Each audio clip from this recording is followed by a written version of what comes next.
You might have seen a returning trend. People are shooting on films a lot more than previously. And the reason is not due to any advantage or convenience, but film gives your movies a character.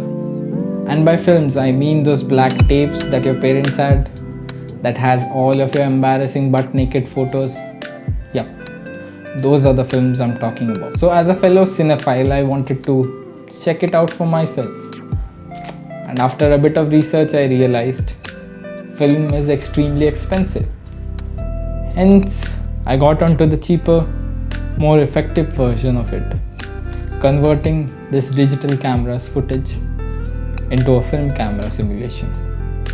And here's how I did it. But before we get into the shooting of the video, let's first understand what kind of clips fall onto this whole film thing. Remember, all those films that we have as of now are totally vintage. Those are from the late 1980s.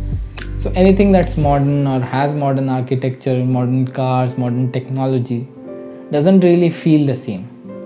So getting somewhere that has that old vibes, has a vintage retro vibe to it, things like old cars, monuments, nature hasn't changed much, I guess, or wearing clothes that are from the vintage era, really helps to pull off this entire mood of the film look. If you haven't shot your movie yet, you can help yourself from all the post-processing work by adding a few tips. These tips are from DSLR guide, so I'll drop a link to his video. You can go and check it out as well. First, you can put a gaffer tape around your LCD screen by creating your own 4:3 ratio videos, so that in post-processing you don't have the hassle to crop up things that you actually need. And next, what you can do is remove a bit of digital sharpening from the video. Modern cameras have added a ton of fake sharpening or digital sharpening into your video or photos, whatever. Older cameras give you a much more smoother and dreamy look for it. While you're shooting, don't put your camera on a tripod or a gimbal, as it might create too much of a fake movement, as most of these cameras were handheld and used by families who didn't know how to use the camera a lot. So trying to recreate that vibe with a tripod and gimbal isn't a very smart move. Now you're ready to go, so go out with your friends, enjoy shooting your video, because all of these cameras were meant for families and friends to take photos and capture each other's memories. So those are the most reminiscent part of the cameras, so why not use it that way? Now that you're done with all your shootings and having fun with your friends and families, let's get down to business. Load all of your files in a sequence. Don't edit right now. Just chop it up and lay over how you want to be. Now we're gonna put an adjustment layer on top of it. All of our edit is going on to the adjustment layer. Next up, there are two ways to put an overlay or a crop factor to the video. Okay.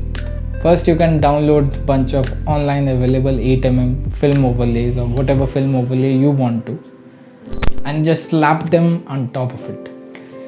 That might just do the work, but if you want a bit more control, you can just take your crop effect and add on top of your adjustment layer. That way you can take whatever crop percentage you want in it. If you just crop both 15% from left and right, you will be remaining with a 7:5 crop ratio, which is pretty close to the 4:3 crop ratio that we get in films. Next up, we are gonna add some grains to it and try to smoothen out the images even further. As it is a digital camera, there will be still some digital sharpening to it. If you try to eliminate it, we can do it by adding a bit of Gaussian blur on top of the adjustment layer. Depending upon how much you add the Gaussian blur, don't add more than 5 to 10%, as it might blur out people's faces as well. And while adding noise, be extremely careful as how much you should add, as after YouTube's compression or wherever you're adding, they're gonna compress the shit out of it, and that video is gonna look terrible. When I say terrible, it will be terrible. So play around it and see where it fits the best. Next, we are gonna add something that will totally change the feel of the video. We are going to change the frame rate of the video from 24, 30 or 60 back to 18 frames a second. Older cameras didn't have 24, 30 or 60 frames. They had just 18 frames a second. And it gives not those choppy looks on your video, but a very dream-like with a lot of motion blur kind of video. And for the final touch in the video, we are gonna play around with the colors. If you see older footages, they really suffer from chromatic aberrations and fringing. What it means is you can see a lot of magenta or a greenish tint on the entire video. We can replicate it by adding that ourselves.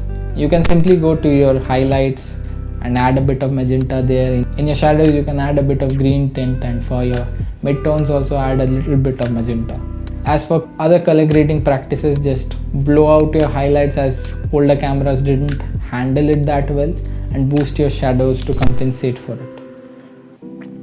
And don't play around the colors too much, as older footage didn't have pretty good color grading, so whatever's out of the camera is pretty good to go.